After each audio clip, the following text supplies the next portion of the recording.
Hello,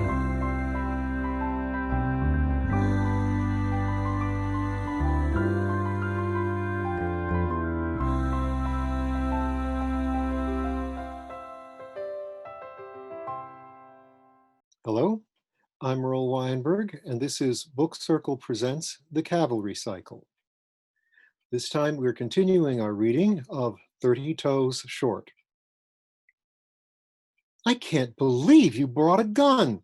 I can't believe you didn't. You're not thinking about this the right way. In the old times, would a knight go into a fairy wood without a sword? We're not knights. Any adventurer. But look up the history. We may not have the titles, but knights are basically mounted warriors. Who's more mounted than us? Hmm. So when did you notice the reflections in his glasses? Right away. Then why did you lose the first hand? Had to make it look real. What if he'd caught you out? I worried about that. Me too. But I decided I'd say I thought he was making me a gift of it on the quiet, and it would be rude to refuse. Smooth. Glad I didn't have to try it. Martin's riding crop, did I envy you your horsey eyes tonight? Glad they were of use. Entirely worth having that mane and the hairy ears to have those eyes. They're not that hairy. They're not that bald either. Does it ever itch, the mane?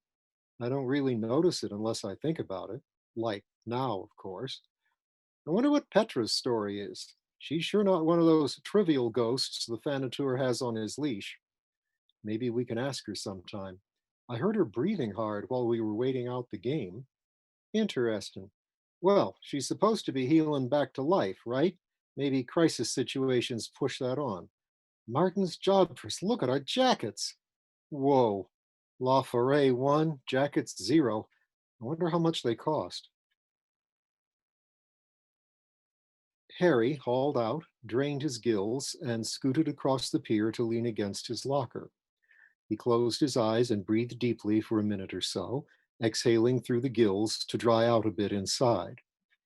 Then he would start cleaning up while he waited for Tilly and the kids. He craved a cup of hot coffee, but it would be laborious to get it. Tilly had the wheelchair, and anyway, getting breakfast with the family was part of the routine. He heard a thunderous clattering on the boards and opened his eyes. There stood two young centaurs, John Weldon and his friend, grinning like jack-o'-lanterns, their jackets in tatters, their tails raised like banners.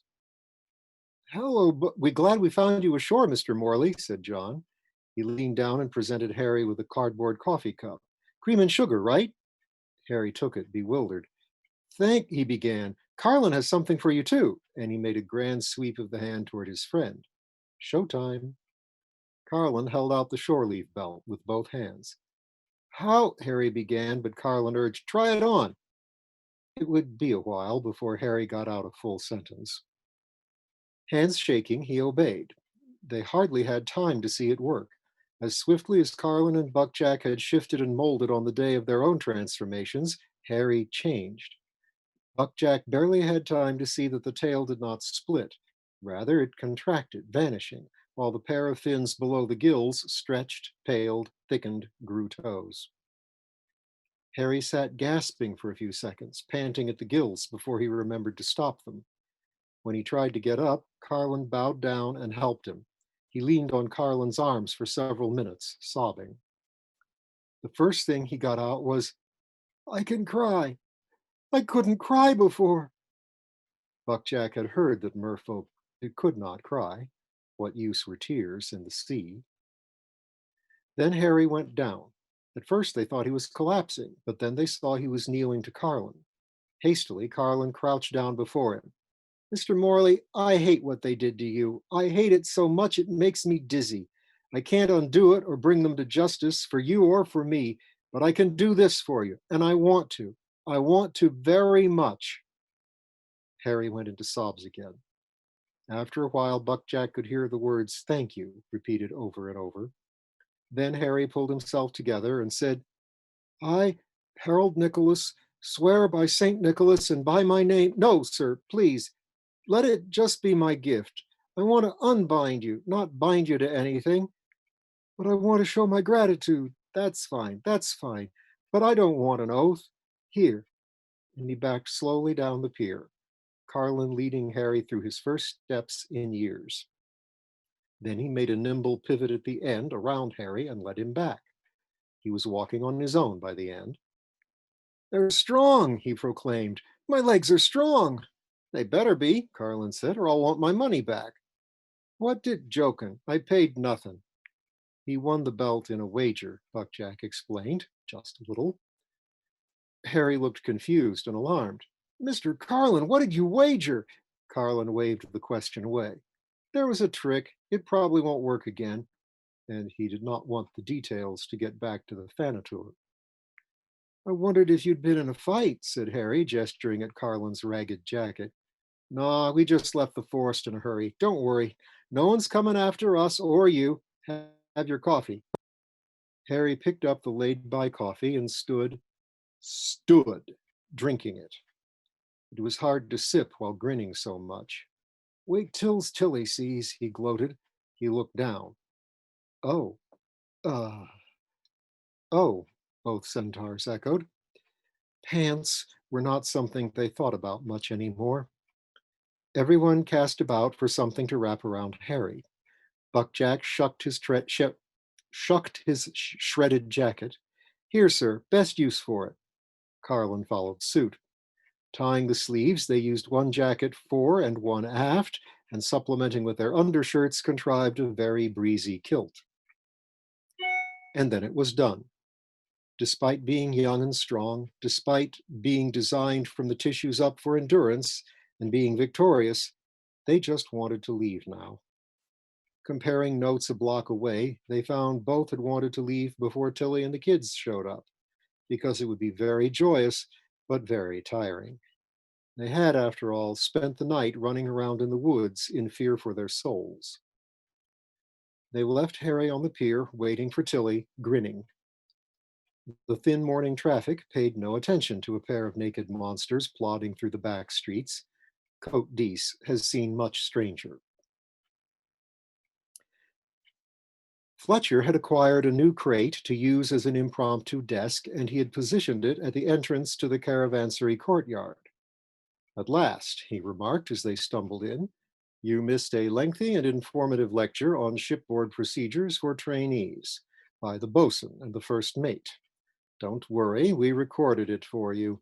You can watch it during what would otherwise be free time." "Yes, sir. Yes, sir." He picked his phone up off the crate. "Before you wash up and destroy the evidence, just stand there a moment. Bleed a little more freely if possible. The exhausted expression is good." Flash. "I want to show this to Captain Coudray when I explain why I could not produce two of my 6 trainees." He put the phone back down next to, Buckjack noticed, a rosary. How worried had Fletcher been? He looked them over. "So, should I have seen the other guy?" Carlin, wearing only his hat and belt with gun, and still oozing here and there, pulled himself to attention and threw a crisp salute, grinning. "Sir, the other guy, when last seen, was in a nice fancy suit he designed himself, on a steed thing he likewise designed himself, I suspect, both spick and span, but we won." Fletcher did smile back, at least. "Good, as far as that goes. Soon I will need to know things, but go wash up, patch up, and get your story straight. Oh, and why are you naked?" "We gave our jackets to a naked friend, sir," Buckjack answered. "Oh, well, St. Martin could only approve." Fletcher gave them a few minutes to clean up and settle down with the first aid kit. Then he walked across to their pitch where the other 4 of their class had gathered around and were plying them with breakfast and questions. Charlie Horse was deducing at them. "You're covered with scratches except where your jackets were, and now they're gone. And your hats are untouched. You must have parted company with the hats, then got them back after destroying your jackets. But why, no answers," Carlin proclaimed. "Not till Fletcher's done chewing us over." Then he caught sight of Fletcher. He saluted and smiled, but not the smile of one appeasing the brass. "Gentlemen," said Fletcher, "I'd like a private moment with our 2 returning pilgrims."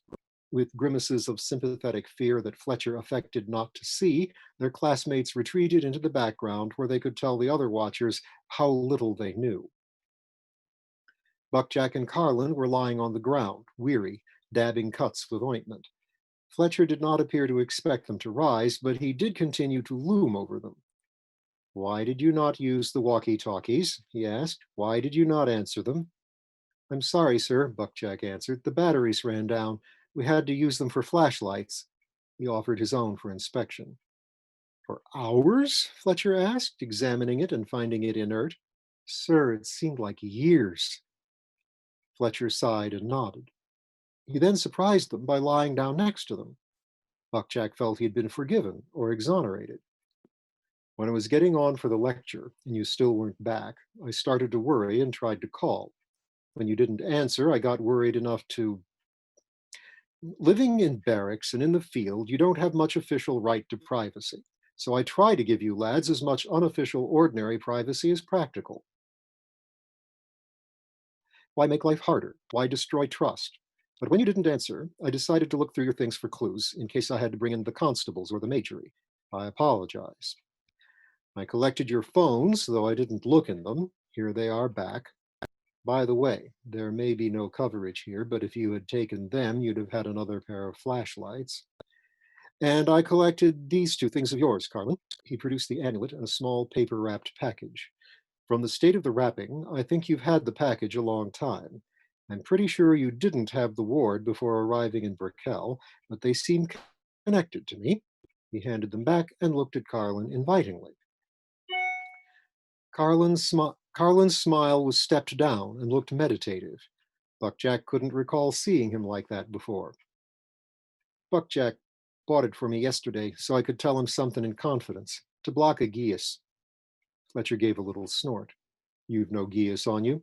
There's nothing on you but your oath as a crown subject and as a cavalryman. Not even any little commercial deals at the moment. Hmm. Ah, but you are freshly freed from something. So you are receptant, sir. It was Fletcher's turn to grin. You knew that already. He became serious again. I don't necessarily need to know what you said in confidence, but I do need to know why you went missing. No, sir. I think I want you to know. And Carlin told Fletcher about the Cloud Rider. I'm very sorry, Mr. Carlin, Fletcher said when he was done, and I understand your sympathy for Weldon's friend now. But I am glad you told me. You say you've been puzzling over the motive. Yes, sir. Was he just having fun, evil fun? Was he sacrificing me the way maybe Morley was sacrificed? I've thought of another, said Buckjack. Maybe he was demonstrating what he could do, or what he was willing to do, to some third party. And I've thought of a fourth, said Fletcher.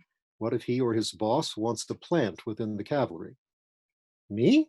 Asked Carlin. Planted here to do what? Sir, I'll swear up and down he didn't give me any instructions. Not yet. But haven't you worried about him turning up again?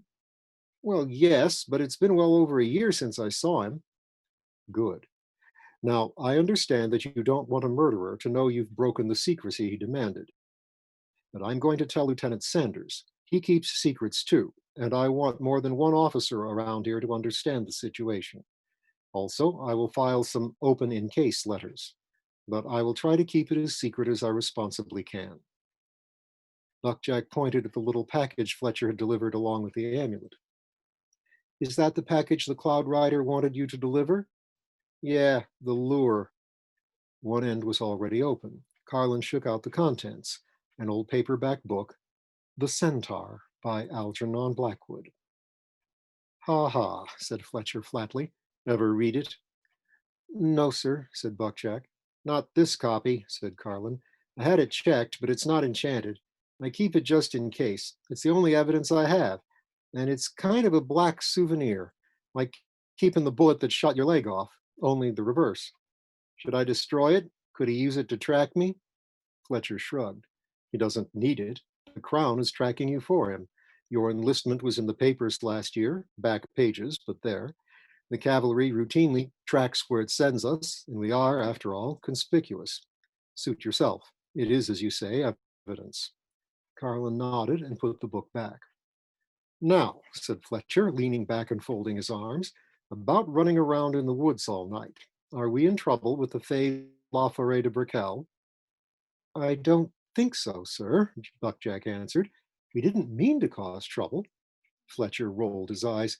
Since long before your birth, I've been dealing with young men who've just erupted into young stallions, both creatures noted for trouble. See if you can surprise me. They told. He did not register surprise, but dismay when they got to the Thanator's wagers. Good God, man, your soul! I know, sir, but everything's a chance, isn't it?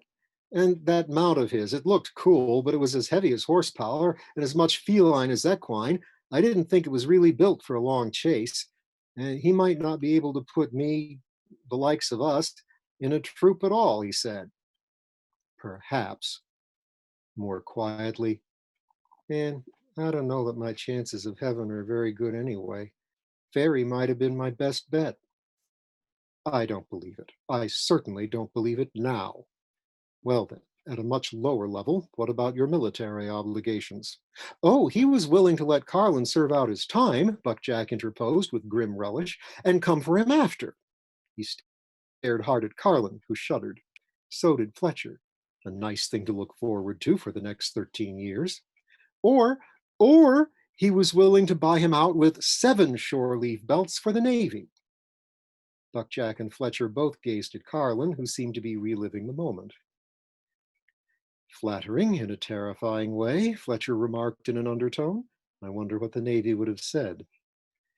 Anyway, I won, Carlin hurried on. 2 out of 3 hands. He said nothing about reflections in sunglasses. Then off to the races. Fletcher sided with Carlin in the matter of bringing a gun.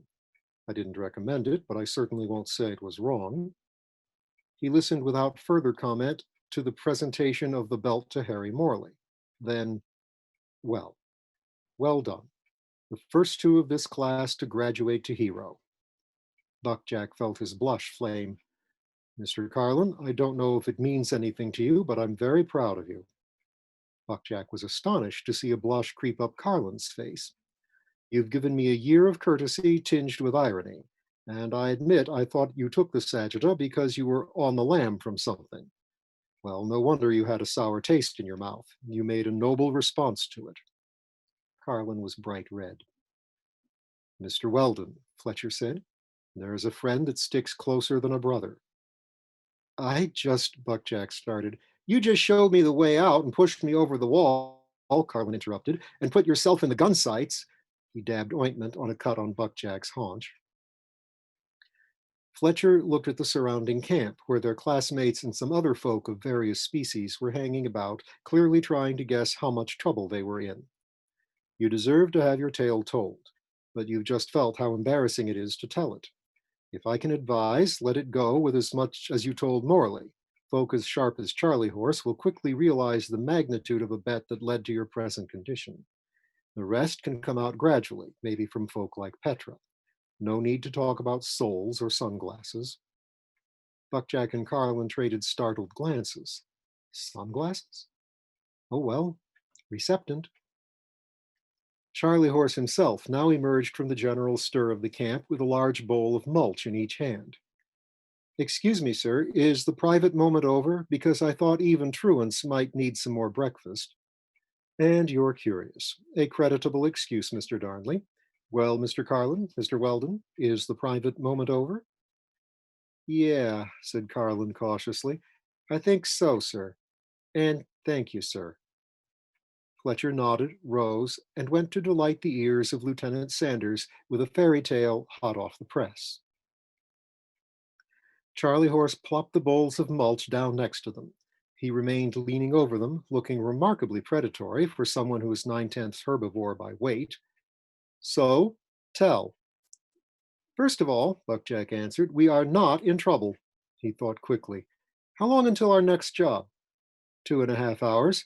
We start moving the horses onto the ship. I want to watch Eowick put the soothing on them. And is the cheese buoy open? In a town like this, 24/7. Buckjack reached for a t-shirt, leaving the mulch to cool. Then we'll tell you over some cold beer. Carlin had already donned one and was combing his hair and whiskers. He stood and shook his flanks. Showtime. And I'll give you a lot of poker lesson. I need to win the price of a dress jacket off you. 2 jackets. The end.